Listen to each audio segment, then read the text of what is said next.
What's going on, guys? I'm BloodyAbsol, call me Brock, and yes, this video is clickbait. Sort of. In this video, I'm playing through Pokemon Ultra Sun as a computer, which means I used a computer and generated a random team online. While generating this team, there were certain criteria the team had to abide by. No Pokemon of the same species could appear, no legendaries, no more than one starter, and all Pokemon had to be available before the Pokemon League. The actual challenge rules are as follows. Only the generated Pokemon can be used in battle, no healing in battle, no reviving in the Elite Four, and no glitches. With all that said, let's get started. I used a randomizing software to give ourselves a Mime Jr. as our starter since we get the earliest. I named it Barto, and if you get that reference, leave it down in the comments. And we move on to beat Hop and his Rowlet. We then had to do the story with Lily and Nebula on the bridge. Also, they're Spearows, just spot them away, you'll be fine. And then in the script I just put Star Wars joke here, but I can't come up with anything, so... Hello there. Barto then pretty easily takes down Hop with his Rowlet and his Pichu, and we move on to Kukui's hut where... Oh, that poor Rockruff.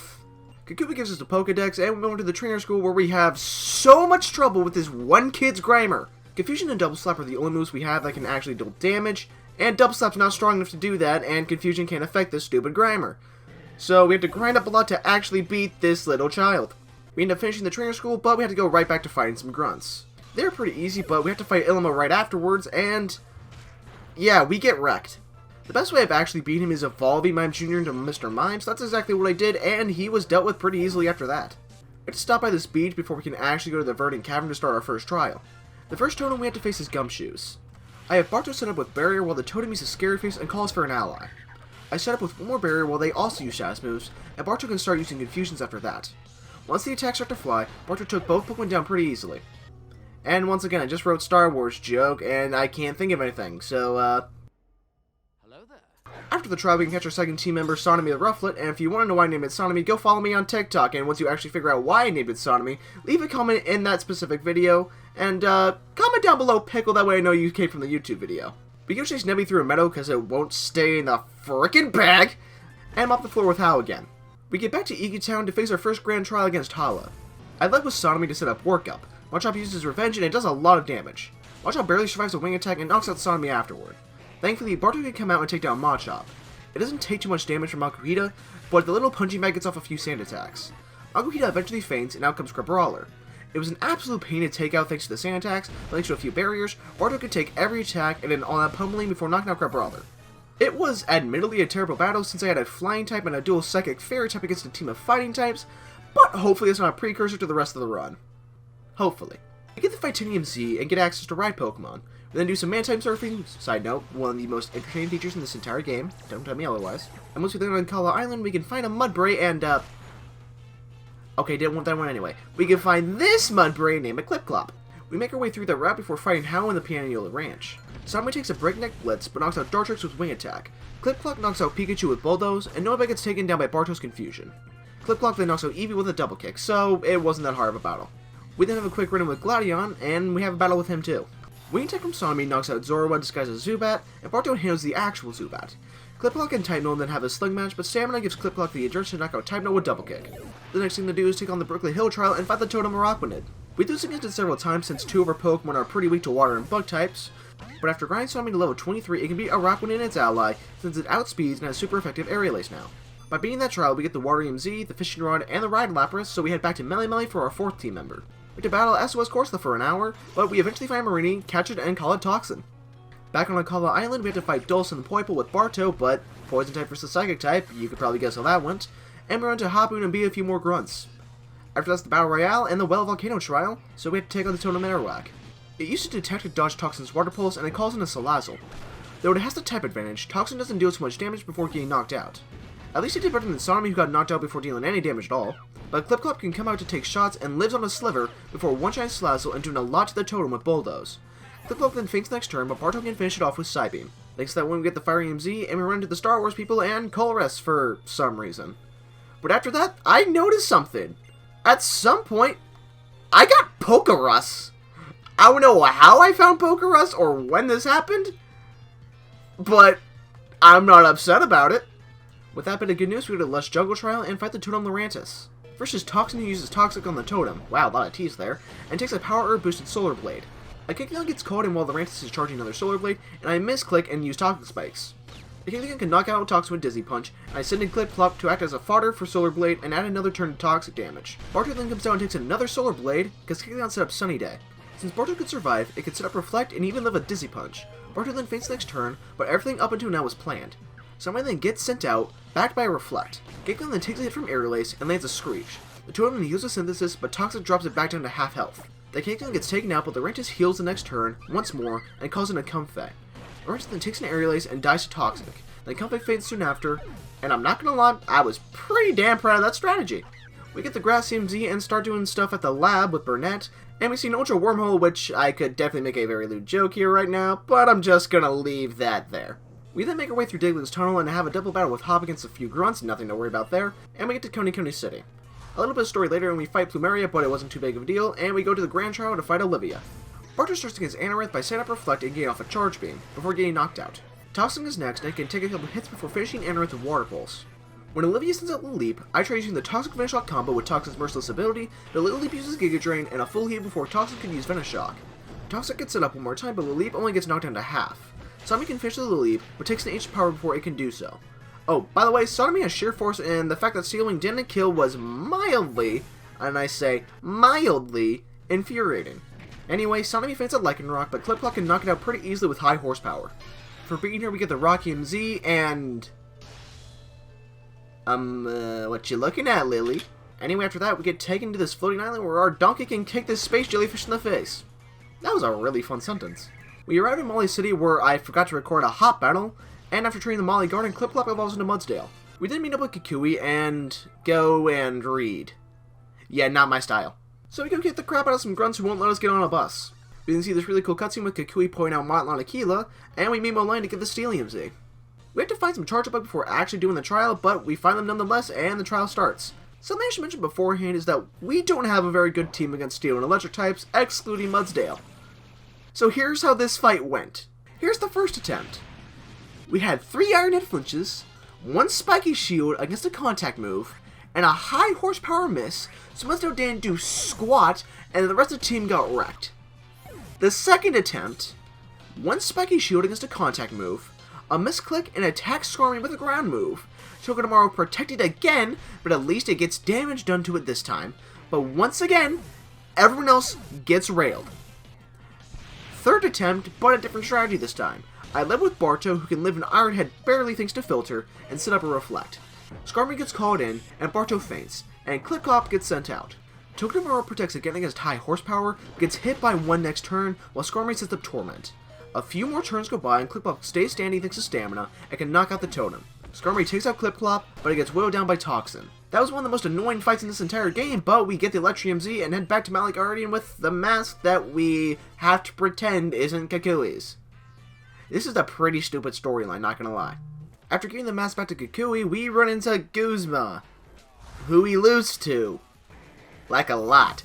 After grinding everyone to level 36, we can actually stand a chance at beating Guzma. Toxin outspeeds Glycopod, which makes sense, I guess? No, it doesn't. Who am I kidding? That makes 0 sense. It's a sea urchin versus some samurai isopod thing. That doesn't make sense whatsoever. What you doing, Game Freak? Either way, Toxin takes a Razor Shell, and next turn we activate an emergency exit after landing Venice Shock, and Masquerain gets subbed in. It gets an Air Slash flinch and takes out Toxin, but gets taken out by Clip Clop's Heavy Slam. Bardo gets put against Glycopod and takes it out with Psychic. We get through a few routes, so Hapu can give us a Mudsdale, which I don't know why we can't use our own, and a few more routes later we get to Tapu Village. We had to wait around till we find a female Snorunt, catch it, and name it Yuki. After that, we beat some sense to a small child, and a grunt for harassing Lily. The Megamore trial's next, and, Hey, Acerella. Well, someone's in a crappy mood, aren't we? After that whole debacle, we take a picture of the Totem Mimikyu, and he flipped out. I guess I got his bad side or something. We leave with Yuki, who lives on 1 to break the disguise with Frost Breath. The Totem then calls in a Bayonet and knocks out Yuki. Bardo gets sent in to take a Shadow Claw and set up a Reflect, but it gets taken out by Curse. Toxin is next and it takes a Shadow Claw thanks to the Eviolite to get rid of Mimikyu's Lumberry and take a feint attack from Bayonet. Next turn was the same, but the Toxin sticks and the Bayonet misses Screech.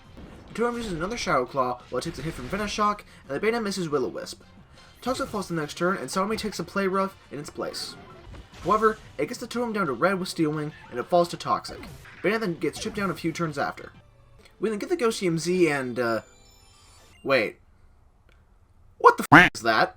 When we get back to the other house, we find out that a young goose has been kidnapped. I could literally just go catch a different one back on Route 1, and it'd be the exact same thing. I guarantee you would not notice. And Grimsy flips a coin for literally no reason.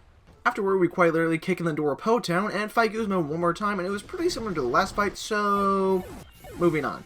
Back to the other house again, and we find out that Lily got kidnapped this time, and Gladion has a temper tantrum to fight us, and yeah, he can shut up now. To get Lily back, we have to go to the Aether Paradise, but we have to have a grand trial against Nanu first. It took a few tries, but we live with Toxin gets his Sableye. He uses Fake Out and takes a Toxic and fully heals to take a Pin Missile. Sableye gets poisoned again, and Toxin takes a Shadow Ball. Sableye then takes a Pin Missile and gets knocked out by Toxin. Sonomy is out next, and with a Healing Reed, sets up Home Claws and takes Sableye to red with Rock Slide, but takes a Power Gem while Poison takes down Sableye. Burton then comes out and knocks out Sonomy with Power Gem. I talked to Barto to beat the Z move, which worked like a charm, and afterward Click can take out Persian and Croc Rock pretty easily. Thanks that we get the Dark MZ and we storm the Aether Paradise, and once we find Loose Mean, we have to fight her too.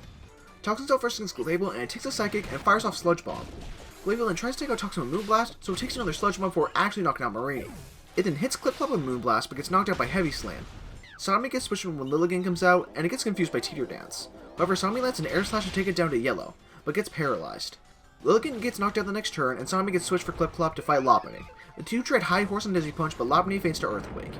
I keep Clip Clopping and then gets my low check to get taken out so I can get a free switch. I send up Barto who can avoid Hydro Pump and set up Substitute. Barto and my low check then wastes 2 turns missing Charge Beam and Hydro Pump, and my low check goes down a few turns later, and Beware does the same soon after. Loose Mean opens a wormhole and decides to jump through it for some reason, and because Lily wants her back, we have to go to Pony Island. Seriously, why do you want her back? She was not a good person whatsoever.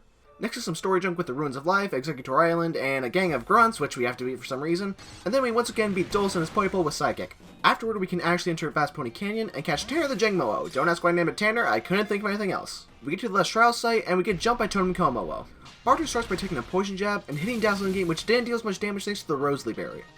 The Totem then calls him a Scizor who uses Bullet Punch, but Barto can Affection live on 1. However, Como-O lands another Poison Jab, but Barto Affection lives again! But got poisoned. What a wave of emotions. Barto can land a Psychic against the Totem before getting taken out and being replaced by Toxin, who took a Thunder Punch and poisoned the Como-O. Scizor then gets some chip damage with Pursuit. Toxin then uses Protect to waste turn, and Como-O falls to poison damage. Scizor then falls to a couple of Liquidations. Side note, how the hell does Marini outspeed Scizor? After getting the Dragon Z Crystal, we can climb up to the Altar of the Sun, and while our characters play the flute, we just have some stupid deadpan stare. Oh, and Nebby becomes a Solgaleo. Like I said, this storyline's kinda weird. Necrozma then pops out of nowhere and fuses with Solgaleo, and Ultra Beasts begin to attack Alola. We then battle Necrozma, but even though we beat it, it still steals the light, which doesn't make sense with Pokemon whatsoever. Usually if we win, the bad guys don't get to do their stupid plan. Either way, now we have to follow it through some crazy warp speed Star Wars stuff, and get to Ultra Megalopolis. Also, who came up with this name? This is a really stupid name. We then decline this big tower to fight Ultra Necrozma. We leave with Toxin who can live Photon Geyser with Focus Sash and land a Toxic. Toxin then uses Protect to build up Toxic, and yeah, if you can't tell by now, the plan is to beat this thing by stalling out with Toxic. Once Marini falls, Tanner gets sent out next and wastes another turn with Protect before fainting. Yuki gets sent out next to kill another turn, but she instead lives with Affection and knocks out Necrozma with a Crunch. Way to go, Yuki. When Necrozma defeated, we release the light and save the world. Seriously, who lets these 10-year-olds battle literal gods? As a thank you, the Star Wars people give us a Poipole, and for some reason, I feel like it's trying to tell me something. Anyway, now we have to fly back to the Royale Avenue and talk to this random kid, because it's the easiest way to get a Dawnstone, and only way if you don't count Pokepelago, which I wasn't doing. Now that we have that, we can finally evolve Yuki into a Frostlass, and back at Pony Island we start Mina's trial. We go around to the rest of the islands, battling and getting the powers from the other trial captains to summon the Totem Rabombi. Toxin leads once more to take a Bug Buzz and lands a Toxic in return. A Pelipper gets called in, and Toxin uses Protect on the worst turn because both opponents use setup moves. They try to do the same thing the next turn, but Merciless crits Sledge Bomb takes out Rabombi, and Pelipper can't put up much of a fight afterward. Thanks to that, we get the Fairy MZ and head back to Executor Island for Hapu's Grand Trial. The fight starts with Yuki laying a Blizzard against Golurk, and Golurk almost taking her out with Shadow Punch. A Shadow Ball finishes Golurk the next turn, and her Mudsdale comes out. It evades a Blizzard, and uses Tectonic Rage to knock out Yuki, and all the 6 HP she had left. That was really well used, Hapu. Way to go. Toxin then comes in to deal damage with Liquidation, but also gets one-shot by Earthquake. However, Barto can come out to take down Mudsdale and take a chunk out of Gastrodon. Barto takes some Muddy Water, but still knocks out Gastrodon. I switch to Sanemi when Flygun comes out, and I can finish it with Air Slash and Crush Claws. We get the Granium Z and head back to Mount Lanakila, where we have to fight Gladion one more time, and once again, you do not matter in any way, shape, or form. That's what she said! We start heading through Victory Road, and, well, we'll just ignore you, and get to the Little League. We start through the E4 by fighting Moline. Clip-Clop leaves with Earthquake after Klefki sets up Reflect. Klefki then sets up Spikes, but gets taken down. Metagross is next, and a slick match begins. It gets taken out eventually after way too many Earthquakes, and Dugtrio and Bisharp also go down to Earthquakes. But Magnezone is an absolute death sentence. It can outspeed and knock out Clip-Clop with Flash Cannon after living with Sturdy. Mudstail is the only Pokemon we have that can take heavy attacks, so the fact we lost it so soon is pretty bad, and you'll see it in a minute. Bardo's able to come in, outspeed, and take down Magnezone with Psychic though. Our second match is against Olivia. Toxin starts against Armaldo and can Affection Dodge to land Liquidation, and takes a Crush Claw to finish Armaldo. Turn gets swapped in against Probopass and begins to set up Dragon Dance. It takes a Thunder Wave and Probopass sets up Sandstorm, but Tanner can land a Brick Break. Olivia forward stores a few times and takes out Tanner with Probopass in red. Barto comes in to finish Probopass and Toxin comes in for Gigalith. It can land a few Liquidations to knock it out, and Barto once again comes in to take a hit and take down Lycanroc. Redelia is our last Pokemon, and a Hail Blizzard from Yuki can take it out with a few hits. Acerola is third, and we start with Yuki. She can knock out Bandit straight away, and gets swapped for Sonomy, who can do the same with Delmise. Yuki's back again against Acerola's Frostlass, and can Affection Dodge and almost take it out with Shadow Ball. Acerola heals her Pokemon, but gets taken down a few more turns. Palisand and Toxin are next, and we get the Toxicroak, but Toxin gets demolished by Earth Power. Sonomy gets put in, and it can only be damaged by Palisand from a resistant move. Acerola fully heals while Hone Claws is used to set up. Palisand then barely lives a Brave Bird, and gets taken out by another 2 turns later. Bardock can then finish Drifblim with a few Thunderbolts. Kahili is the last Elite Four member, and once again we start with Yuki against Braviary's Brave Bird, and it barely lives. Yuki can then turn the tables, and one-shot Braviary with Blizzard. Next is Barto against Lucha, and takes his poison out before knocking it out with Psychic. Barto then switches for Sonomy against Mandibuzz. Sonomy gets confused by Flatter, and begins to set up with Hone Claws. Sonomy then takes a Brave Bird, and strikes back with a Crush Claw, but eventually falls. Barto then comes out to finish Mandibuzz with Thunderbolt, and he does the same to Toucannon and Oricorio. Now if you're keeping track, we have 2 Pokemon left for the champion fight. So here's how that went. How's Raichu starts against Yuki. 2-strike Thunderbolt and Shadow Ball with Raichu leaving in red and swapping out the Tauros. And this is where we're screwed. Tauros can outspeed and deal too much damage. To get past Tauros and the rest of How's Pokemon, Clip-Clop has to begin the champion fight to act as our tank. On the road where we actually got back to How, something amazing happened. Since the fight with Moline is so critical, I knew how to come up with some different strategy. And that strategy was Tanner. Tanner's able to set up Dragon Dance against Klefki. Something else that was hindering Clip-Clop was Klefki's Reflect, but Tanner has Brick Break, which apparently gets rid of Reflect and Light Screen. You learn something new every day. Anyway, Tanner can set up enough to knock out most of Moline's Pokemon before falling to Magnezone. Tanner was the only team member to not make it to the champion fight, but he's the only reason why we got there. It's for this sole reason alone why Tanner is the self-designated MVP of this run, even though he didn't do much else, but we still love Tanner!